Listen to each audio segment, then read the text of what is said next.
네, 오늘 하나님의 말씀 함께 보겠습니다. 요한복음 7장 37절부터 44절까지 함께 보시겠습니다.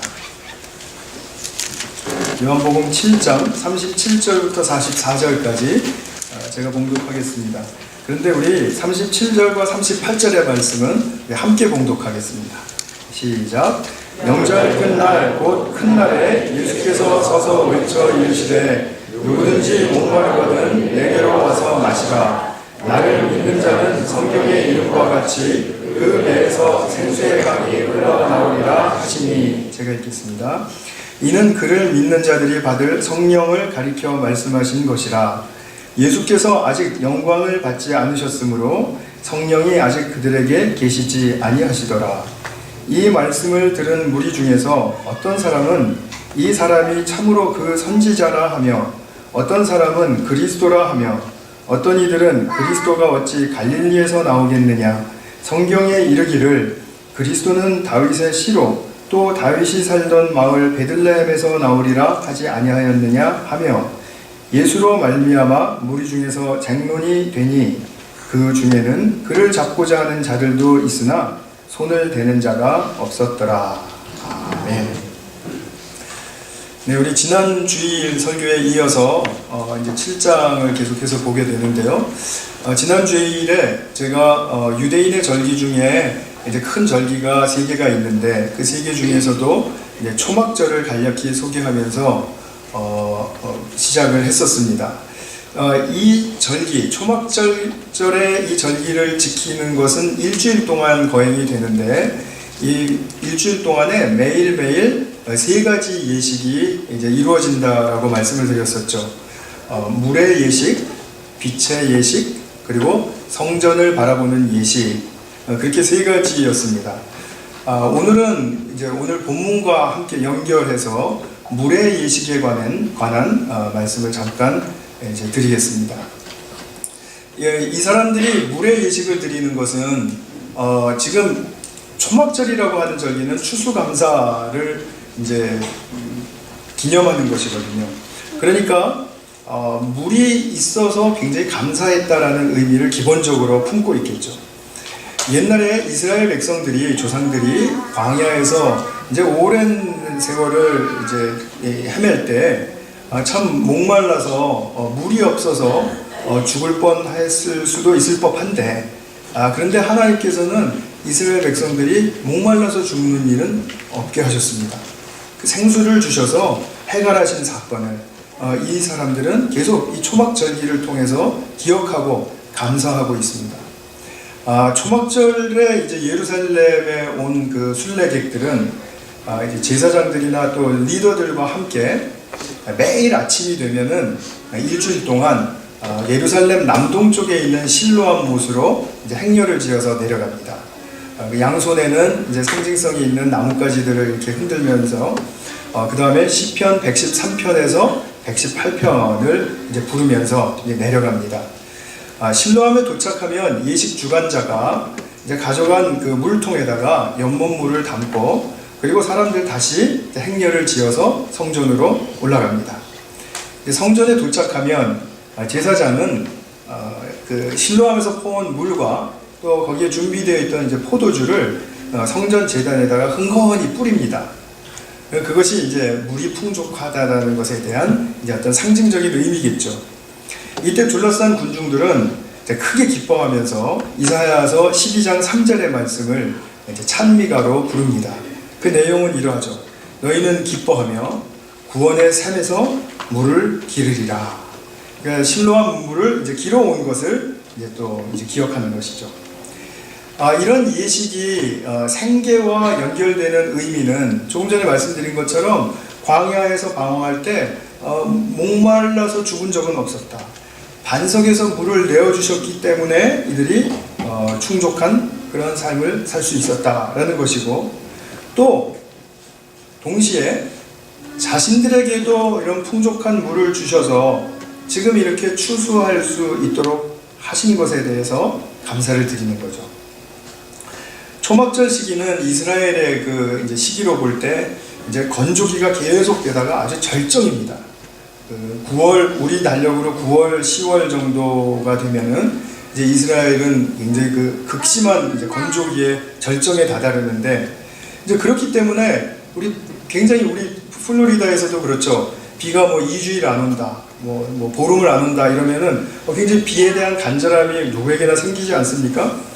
그렇기 때문에 하나님께 하나님 넉넉한 물을 좀 주시기를 부탁드립니다. 이렇게 이제 청하는 거죠. 그래서 물과 관련된 이제 이런 예식이 바로 이런 부분들을 품고 있습니다. 이것이 또한 영적인 의미와 연결해서는 모세와 같은 지도자가 우리에게 나타나서 그 모세 오경을 통해서 영적인 생명의 물을, 영적인 생수를 흠뻑 내려줄 것을 이제 간청하는 것도 포함이 됩니다. 그러니까 육적으로만 목마름을 해소하는 게 아니라 영적으로도 이제 해결하고 싶은 그런 욕망을 이제 하나님께 말하는 거죠. 말씀드리는 거죠. 이제 초막절 축제 이제 7일째 마지막 날은 명절의 이제 절정입니다. 그래서 오늘 37절에도 보면 명절 끝날은 곧 큰 날이다 이렇게 말합니다. 큰 날인데 이 큰 날에는 실로암에서 물을 이제 길어다가 제단에 붓는 예식을 7번 이제 반복합니다. 그러면서 그때는 이제 희생 제물도 드리고요. 내년에도 풍성한 이제 그 물을 달라고 그렇게 이제 청하는 장엄한 기도를 드리게 된다고 해요. 그러면 그 기도에 많은 거기 모인 모든 사람들이 다 엄숙하고 그리고 아주 숙연하게 그 기도에 동참한다고 합니다. 근데 바로 이 기도를 드리는 이 날, 명절 끝날 이 기도를 사람들이 엄숙하게 드렸는데 예수님께서는 사람들 앞에서 누구든지 목마르거든 내게로 와서 마시라. 마치 본인이 기도를 듣고 본인이 응답하는 말을 주는 것처럼 그렇게 지금 예수님이 사람들에게 말씀을 하고 계시는 겁니다.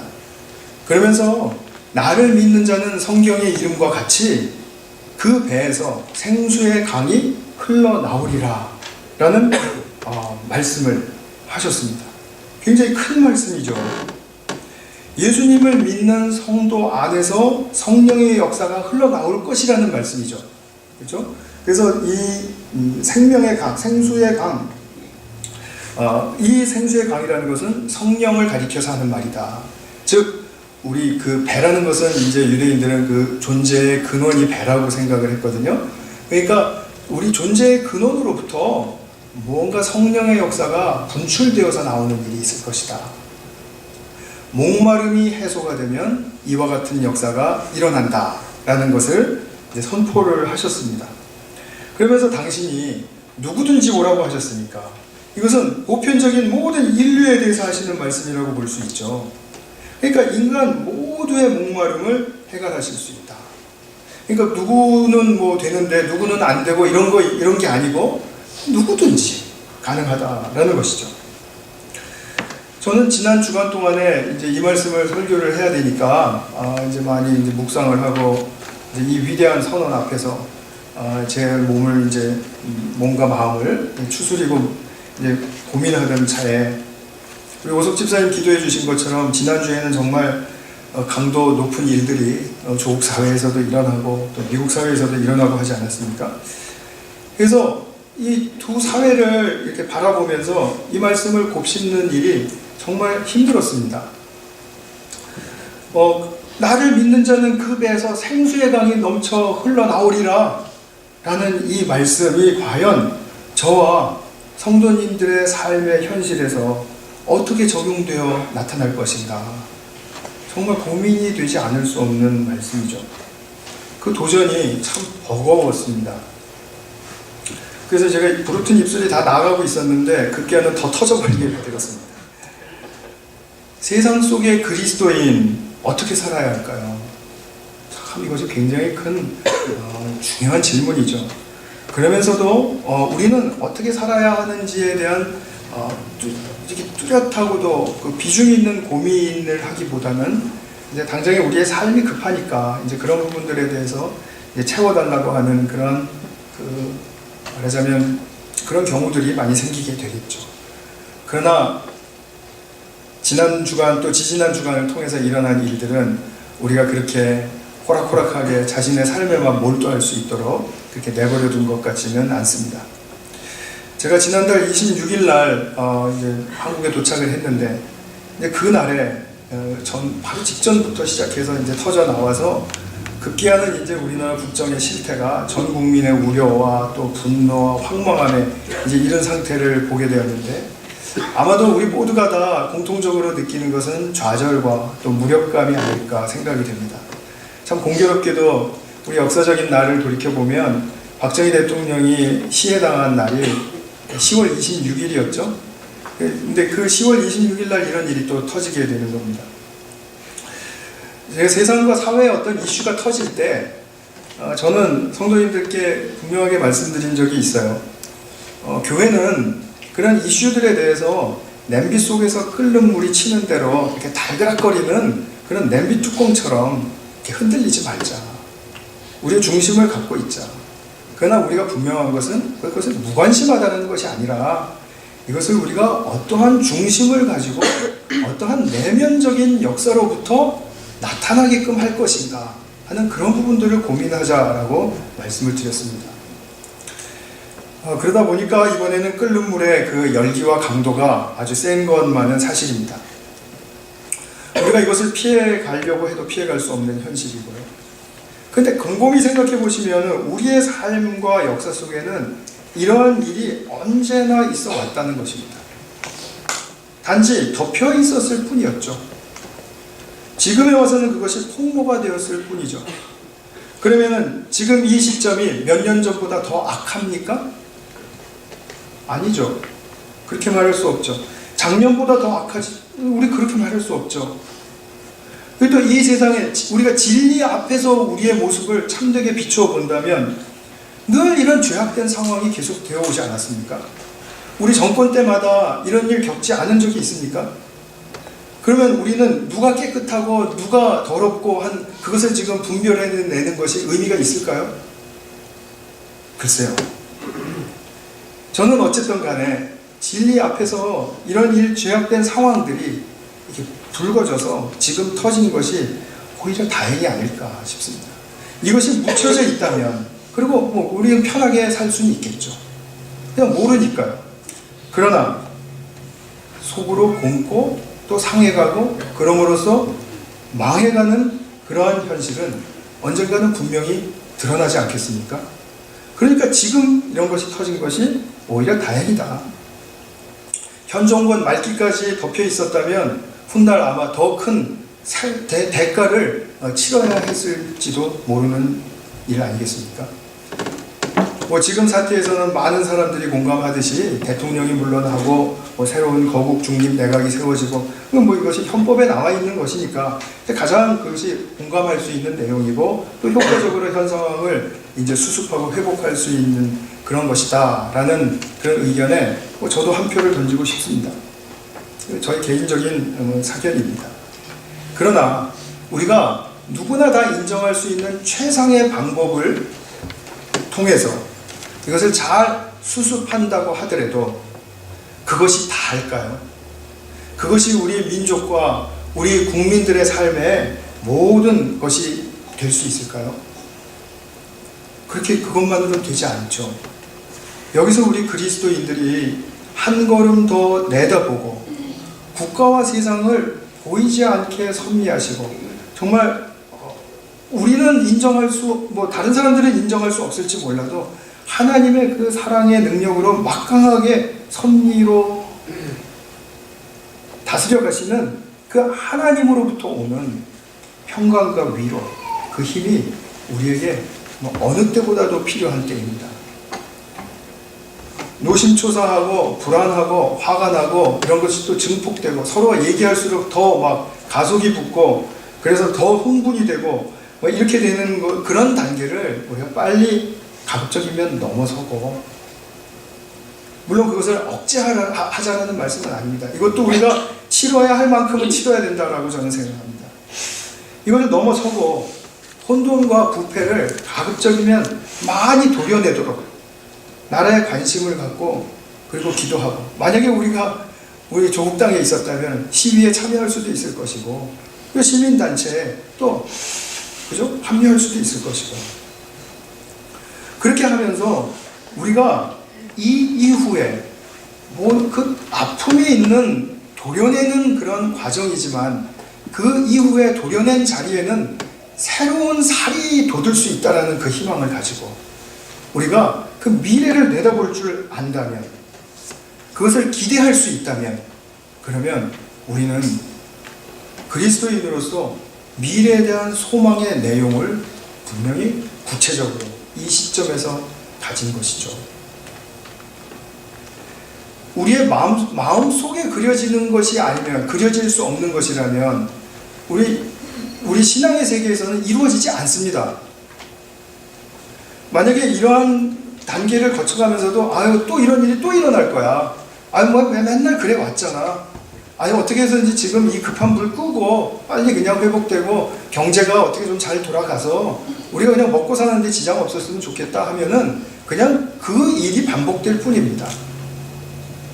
그러나 우리가 아픔이 있는 그 도려낸 자리를 같이 아파하면서 정말 이것이 세월이 지나면서 새 살이 돋고 그럼으로써 새 시대가 온다 라는 그런 희망을 가질 수 있다면, 그 새 시대를 우리의 마음에 그릴 수 있다면, 그러면 그 일은 언젠가는 일어나게 되어 있습니다. 세상에 많은 그 나라들이 압제와 그리고 어려움 속에 처해 있을 때 이 마음속에 그려지는 기대와 소망을 버리지 않은 민족은 분명하게 살아났습니다. 그러나 여기서도 또 자포자기 해버리면 우리는 아무런 새로운 일이 일어나지 못하는 것이죠. 이런 희망이 없으면 우리는 현재의 그 부패를 뭐 비판하고 척결하는 데만, 거기만 몰두하게 되겠죠. 그럼으로써 어둠 속에 있는 우리들이 빛으로 어떻게 나가야 할 것인지를 모르게 되는 거죠. 그게 가려지게 된다 이 말입니다. 그러니까 비판하고 척결하고 하는 그런 부분은 일부이고, 우리는 더 큰 비중을 새날과 새 삶을 향해서 마음을 열고 기대할 수 있는 그런 분명한 신앙의 모토가 있어야 되겠다라는 것입니다. 이 모토를 주님께 어떻게 표현할까요? 주님, 우리 사회와 우리 조국은 지금 너무나도 목마른 가운데 있습니다. 이 목마름을 채워주십시오. 이런 기도가 필요한 것이죠. 지금 얼마나 많은 사람들이 목말라하고 그리고 애타하고 그리고 정말 너무나도 힘들어하고 있습니다. 좋습니다. 목마름을 채워달라는 예수님께 드리는 우리의 간구가 그냥 말로만이 아니라 정말 아픈 마음을 가지고 올려드려진다면 그분은 우리에게 이 목마름을 채워주실 것입니다. 말씀을 우리가 묵상하고 믿는 가운데 나아갈 수 있는 것은 바로 이것으로부터 오는 소망의 힘을 맛보기 때문이죠. 새로운 삶에 대한 목마름을 주님께 호소하는 일은 너무나도 필요합니다. 내 개인적인 상황에서도 마찬가지이고 사회적으로나 또는 세상적으로도 다 마찬가지입니다. 이런 본질적인 목마름에 관한 문제는 우리가 결코 다 경우마다 다르다 이렇게 말할 수 없고 본질적으로 똑같습니다. 그렇기 때문에 이 목말라 할 때의 그 절박함, 그죠? 우리가 정말 1시간, 2시간 무리 없이 플로리다 더운 여름에 걸었다고 생각을 해보세요. 얼마나 목이 탑니까? 그 절박함, 그런 절박함을 가지고 우리가 주님께 호소하는 것이죠. 우리는 비정치인들이고 또 그게 전문적인 지식도 없고 또 경험도 별로 없기 때문에 어떤 구체적인 대안이 세워져야 하는지, 어떠한 과정을 거쳐가야 하는지 우리는 잘 모릅니다. 이것에 대해서 우리가 겸손하게 인정을 하셔야 됩니다. 물론 뭐 말은 조금 할 수 있죠. 말은. 근데 한 가지 분명한 것은 우리가 주님께 나와서 우리의 목마름을 고백하면서 나아갈 때 무엇보다도 필요한 것은 주님의 약속의 말씀을 믿는 믿음이 우리에게 요구된다는 것입니다. 이것이 우리의 크리스찬 신앙의 영역에 있어서 분명하게 기억하셔야 될 것입니다. 주님의 약속의 말씀은 무엇입니까? 우리가 오늘 아까 같이 읽으셨어요. 39절, 38절의 말씀. 나를 믿는 자는 성경의 이름과 같이, 성경에 약속된 것과 같이 그 배에서 생수의 강, 성령의 역사가 넘쳐 흘러나오게 된다. 이것이 약속입니다. 우리가 목마름을 호소할 때 목마름이 채워지면 목마름이 채워지는 것만으로 끝나는 것이 아니라 우리의 안에서 성령의 역사가 흘러나온다라는 거죠. 지금 이 본문에 예수님이 말씀하시는 시점은 이제 예수님의 영광의 때, 즉 십자가에서 죽으시기 전이기 때문에 아직은 성령이 그들에게 없었다. 지금 이렇게 말씀을 하고 있죠. 그러나 우리는 지금 이 시점이 어떻습니까? 우리는 이미 오순절날 성령을 받고 성령이 우리 안에 내주하기 시작한 2000년이 지난 시기에 살고 있죠. 그렇기 때문에 우리에게는 이루어질 약속입니다. 이 약속은 우리의 목마름을 호소하고 목마름이 채워질 때 분명히 성취될 수 있는 그런 약속입니다. 그럼 이제 이쯤 되면은 이제 또 뭐 그 얘기가 그 얘기구나. 뭐 성령께 의지하고 뭐 성령의 역사에 의탁하고 뭐 이렇게 해야 되는 거구나. 이 현실적인 분들은 아마 이제 그렇게 결론을 미리 지어놓고 설교를 들으실 수 있을지 모르겠습니다만 지금 여기서 한번 우리가 다시 한번 이 부분을 잘 한번 꼼꼼하게 살펴볼 수 있기를 바랍니다. 목마름이 채워진 자가 자신의 존재로부터 성령의 역사가 일어난다는 약속이 이루어질 때 과연 그 모습은 어떤 모습일까요? 성령의 역사가 넘치면 누구도 넘볼 수 없고 누구도 뭐 나를 이렇게 감히 도전할 수도 없는 어떤 그런 강인한 사람으로 나타나는 것입니까? 아니면 어떤 신비한 능력과 지혜로 카리스마가 생겨서 사람들과 상황을 이렇게 착착 리드해가는 그런 모습이 드러나는 것입니까? 아닙니다. 만일 이렇게 생각한다면 그것은 성령을 오해한 것이고 그리고 결코 이 약속의 성취를 맛볼 수가 없습니다. 오늘날과 같은 상황 속에서 목마름이 채워졌다고 해서 생수의 강이 내 배에 흘러나오는 사람이 이렇게 나타날 수 있지 않기 때문에 그렇습니다. 어떻게 아냐 당신이 나타날지 안 나타날지 어떻게 아냐. 글쎄요, 한번 성령이 어떤 분이신가를 잘 생각해 보시죠. 왜냐하면 성령께서 역사하셔서 당신을 드러내는 수준까지 나아간다면 그것은 필시 겸손하고 희생적인 모습으로 나타날 것이기 때문입니다. 성령은 굉장히 겸손하신 분이십니다. 자기를 그렇게 드러내시지 않으세요. 자기를 드러내시지 않고 오히려 예수님의 죽으심과 부활을 증거하시는 분입니다. 그러므로서 예수님은 이런 분이다라고 그렇게 우리에게 알려주시는 분이세요. 당신이 어떠한 능력을 가졌고 나는 이런 계획을 가지고 있고 그리고 나는 이런 것을 이룰 것이고 하는 그러한 당신 자신에 대한 확신을 심어주려고 하는 분이 아니라 언제나 우리를 예수 그리스도께로 인도하고 예수 그리스도가 어떠한 삶을 살았는지를 보게 하고 그래서 그것을 살고 싶어하게 하고 그래서 그 감동으로 말미암아 우리가 예수님의 죽으심과 부활의 그 진리의 삶을 살아갈 수 있도록 인격적으로 도우시는 분입니다. 강제적으로 도우시는 분이 아니라는 말씀이죠. 성령은 창조의 능력 또 이 역사의 완성의 능력을 가지고 계시면서도 우리를 대하실 때는 인격적으로 대하십니다. 강압적으로 대하시는 법이 없습니다. 그래서 나 이번엔 안 할래요. 그러면 대번 물러서십니다. 준비될 때까지 기다릴게. 그러면서 우리 안에서 하나님을 향하여 우리 자신을 위하여 기도하는 분이시죠. 그렇기 때문에 우리가 예수님의 모습으로 드러나게 된다는 그 사실 성령의 역사가 나타나면 겸손하고 희생적인 모습으로 나타나게 된다는 것에 대해서 우리는 다시 한번 초점을 잘 맞출 수 있어야 되겠습니다.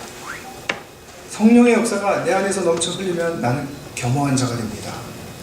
겸허한 자가 되지 않으면 나의 속사람은 평강과 위로의 힘을 얻을 수 없습니다. 교만한 사람이 속사람에 있어서 평강과 위로로 막 이렇게 지켜지고 그런 법은 없습니다. 겸허할 때만 나의 속사람은 평강과 위로로 지켜집니다. 또한 희생적인 사람이 되는 거라고 말씀드렸죠. 희생적인 사람이 된다는 것은 무슨 말씀이죠? 내가 지금 여기서 나의 무엇을 내주어야 할까? 나의 무엇을 내어주어야 할까? 그런 질문 앞에 진지해지게 됩니다. 그것을 생각하지 않을 수 없게 된다는 말씀이죠. 또한 십자가의 죽으심을 기억하고 예수님과 함께 나의 무엇이 지금 죽어야 할까? 나라가 이런 상태이고 또 우리 사회가 이런 상태이면은 나는 지금 나의 무엇이 죽어야 할까를 진지하게 고민하게 된다는 거죠. 이것을 도우세요. 성령님께서 그리하십니다. 그렇기 때문에 아까 말씀드린 것처럼 뭐 분개하거나 억울하거나 불안하거나 아니면 걱정이 되거나 또는 그냥 아예 그냥 신경 끄고 그냥 뭐 포기해버리는 거죠. 그냥 무관심, 무정함 이런 태도로 가거나 하는 그런 모든 우리의 이런 과정들이 오래 지속되도록 허용해서는 안 됩니다. 미국 대선 과정을 보면서도 정말 우리 모두가 다 너무나 우울했습니다. 역사상 최고로 진흙탕 같은 디베이트였다. 영어를 잘 모르는 우리도 보면은 너무나 난잡하고 그리고 인신공격이 있고 그리고 사용해서는 안 될 말들이 난무해서 나오게 되고 정말 그것 자체가 좌절이죠. 힘들고 정말 그걸 보기가 힘들죠. 근데 그것 때문에 자꾸 우리가 우울해지고 그러면서 붕괴하고 그 다음에 무력감을 더 느끼고 하는 그런 것으로 나아가지 말자라는 거죠. 그 정도 우리가 우울했으면 됐으니까 이제 우울 끝. 그리고 나와 이 땅에 목마름을 채워주십시오. 좀 적극적으로 나가야 된다는 거죠. 그 적극성의 마음의 간구로 우리가 전환되는 것이 너무나 중요하지 않겠습니까? 이것을 혼자 있을 때 한번 테스트를 해보십시오. 사람들이 있을 때 말고 나 혼자 있을 때 과연 나에게 이렇게 능동적이고 적극적인 마음이 생겨서 정말 이 땅의 목마름을 주님께서 채워주셔야 되겠습니다. 바로 지금 이때입니다, 주님. 이렇게 기도할 수 있겠느냐라는 거죠. 기도가 내 뜻이 이루어지게 해달라는 것이 아닙니다. 이런 상황 속에서도 나는 정말 예수님 닮아서 겸손해지겠습니다. 정말 예수님 닮아서 희생적인 그런 모습을 지닌 사람이 되겠습니다. 성령께서 도와주시니까 제가 의탁하겠습니다. 그리고 보는 거죠. 사도행전 5장 41절에 보면 사도들이 예수님의 이름으로 고난을 받고 매를 맞았는데 오히려 그런 사건을 영광스럽게 여겼다. 이렇게 말하고 있습니다. 그것은 무엇 때문이죠? 그 사람들이 맞으면 기분이 좋아지고 하는 그런 어떤 자학 이런 것 때문에 그렇습니까? 아니죠. 성령의 활동적인 역사 때문에 그렇습니다. 그러니까 사도들이 자신의 처지를 비관하거나 절망하거나 우울해하지 않았다 이거죠. 이게 답니까? 이것이 계속 반복된다면 이건 아니지 않습니까?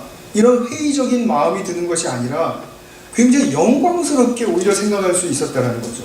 어떻게 해서 그럴 수 있었을까요? 성령께서 사도들 안에 역사하시니까 사람이란 내가 누군가를 위해서 내가 사랑하는 어떤 대상을 위해서 또 진리를 위해서 자신을 희생할 수 있는 삶이 있다는 자체가 이것이 참 만족이고 참 행복으로 나가는 길이로구나. 그것을 확신했기 때문이라고 저는 믿습니다. 진리는 말함으로써 이루어지는 것이 아닙니다. 그래서 저 같은 사람이 진리를 설교하고 나서 만족함을 못 누리는 것은 이 원리에서 보면 너무나 당연한 거라는 것을 제가 확신했습니다. 진리는 말함으로써 만족되는 것이 아니다. 진리는 행함으로써 만족되는 것입니다. 근데 진리를 행한다라고 할 때는 우리 내 자신, 내 중심적인 에고와 나의 중심적인 자기애적인 방식으로 살아가는 것을 이야기하지 않아요. 성령의 역사에 의지하고 겸허해지는 삶, 또 희생적인 사람이 되는 그 방향을 굳이 선택하고 그리고 자원해서 갈 때 그때 이루어지는 바로 그 축복이라는 것입니다. 내 꿈을 우리가 많이 펼치고 그리고 많은 것을 이루고 평생 뭐 즐겁고 하고 싶은 거 다 하고 그리고 내가 말하고 싶은 것도 다 말하고 살았어도 끝에 지점에 가면 모든 것이 이렇게 물을 주었는데 그 물이 새어나가는 것 같은 그런 허무함을 느낀다고 많은 신앙의 선배들이 그렇게 고백을 해주죠. 우리의 일상의 예에서도 마찬가지입니다. 우리가 정말 이 말은 내가 정말 꼭 해야 되겠다. 그리고 마음에 그냥 그 말을 벼르고 참다가 어느 날 딱 시점이 왔다 싶어가지고 그냥 와라락 다 이제 퍼냈습니다. 그러면 속이 시원합니까? 그렇지 않을 겁니다. 왜 그럴까요? 그 안에 사랑과 자비가 없기 때문입니다. 목마름이 채워지지 않았습니다. 와라락 쏟아낸다고 해서 목마름이 채워진다면 아마 그렇게 해서 시원하겠죠.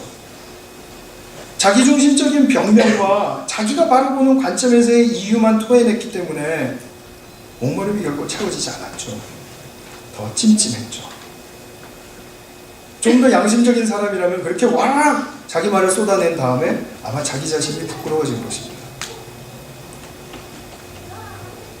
시국을 보면서도 마찬가지라고 저는 생각합니다. 진정으로 조국과 우리가 지금 살고 있는 이 미국 사회에 대한 정말 아픈 긍휼의 마음이 있는가? 그리고 우리가 지금 기도하고 있는 이 사회가 정말 새날을 향해서 갈 수 있도록 내가 그래서 기대를 걸고 있는가? 이것은 우리가 말로 되는 것이 아니죠. 내 안에서 터져 나오는 희생적이고 겸손한 성령의 역사로 감당할 수 있는 것입니다. 아까도 말씀드린 것처럼 만약에 우리가 한국에 살고 있다면 아마 시위대에 나갔을지 모릅니다. 또 시국선언도 했을지 모릅니다. 요즘 뭐 중국 중학생들도 시국선언 하더라고요. 뭐 혁명 정부 뭐 어쩌고 저쩌고 하면서 또 종북 세력이 또 이렇게 또 틈타고 들어오는 거 아닌가 하는 그런 생각이 들기도 하고. 그래서 좀 난국이죠. 어렵습니다. 근데 그렇게 하는 것만이 우리가 할 수 있는 일의 전부는 아닙니다. 그것보다 더 중요한 일이 있습니다. 내가 겸손하고 희생적인 사람이 지금 이 자리에서 되어 간다면 그러면 이럴 때일수록 더 쉽게 좌절되고 더 쉽게 포기하고 그리고 정말 힘들어하는 약자의 자리에 있는 사람을 우리가 위로하고 품어줘야 될 필요가 있는 것입니다. 시대가 이렇게 돌아가면은 가난한 사람들은 더 힘들게 느껴지지 않겠습니까? 홈레스들은 얼마나 더 불안하겠습니까? 이 사람들이 자기도 못 살겠다고 해서 범죄로 나오는 그런 가능성을 우리가 보지 말고 우리가 먼저 그 사람들을 일부리라도 더 도와주고 만날 때마다 그리고 더 품어주고 특별히 우리 자녀들 뭐 굉장한 말들이 오고 가고 있는 그 가운데 우리 아이들이 귀를 닫고 안 듣고 있으리라고 생각이 안 되시죠? 그건 당연히 다 듣고 있습니다. 그러면 이 아이들에게 뭔가 안정감을 느낄 수 있도록 우리가 정말 우리의 마음을 다스리고 그리고 시대의 미래에 희망을 가지고 정말 그 아이들을 잘 또 위로해 줘야 되는 일이 있는 것입니다. 우리 아들은 대학원 다니는데도 어제 전화했는데 자기 룸메이트가 공부는 안 하고 계속 트럼프 욕만 하고 있다는 거예요. 그래서 쟤는 공부도 안 하나 그렇게 싶었대요. 그럴 때 정말 걔 못됐다. 아니 이게 안 됐다. 그지? 뭐 이렇게 뭐 맞장구 쳐주면 똑같은 수준이 되는 거죠. 그럴 수밖에 없는 현실. 그러나 우리가 무엇을 향해야 갈 수 있는가 하는 그런 제시. 이런 것들이 우리 어른들이 기성세대라면 그것이 분명하게 나타나야 되지 않겠습니까? 사도들에게서 드러났던 성령의 역사는 오늘날 이 시대에 이렇게 나타날 수 있다는 거죠. 말씀을 맺겠습니다. 그리스도인들은 자기의 종교적인 색깔을 드러내는 것이 일차적인 목표가 아닙니다. 진지하고 진정한 그리스도인들은 자기가 그리스도인으로 인정받든지 인정받지 못하든지 사랑하는 대상을 위해서 희생하고 진리를 위해서 몸을 바치는 사람들입니다. 그 몸을 바칠 때 나의 자의와 나의 어떤 신념으로 하는 것이 아니라 목마름을 채워달라는 간절한 호소로 나가는 것입니다. 이미 4장에서 예수님은 사마리아 여인에게 이런 말씀하셨습니다. 내가 주는 물을 마시는 자는 영원히 목마르지 아니하리니 내가 주는 물은 그 속에서 영생하도록 솟아나는 샘물이 되리라.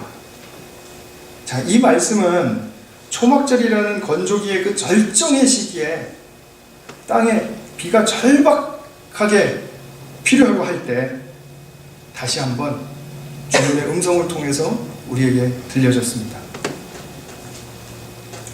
목마름이 채워지면 우리는 자기중심적인 에고와 자기애적인 방식에서 벗어납니다.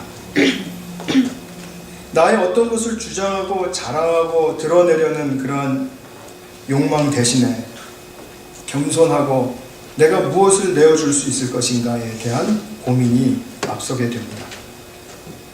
나는 어떻게 살아야 하는가? 나는 어떻게 사용되어져야 하는가?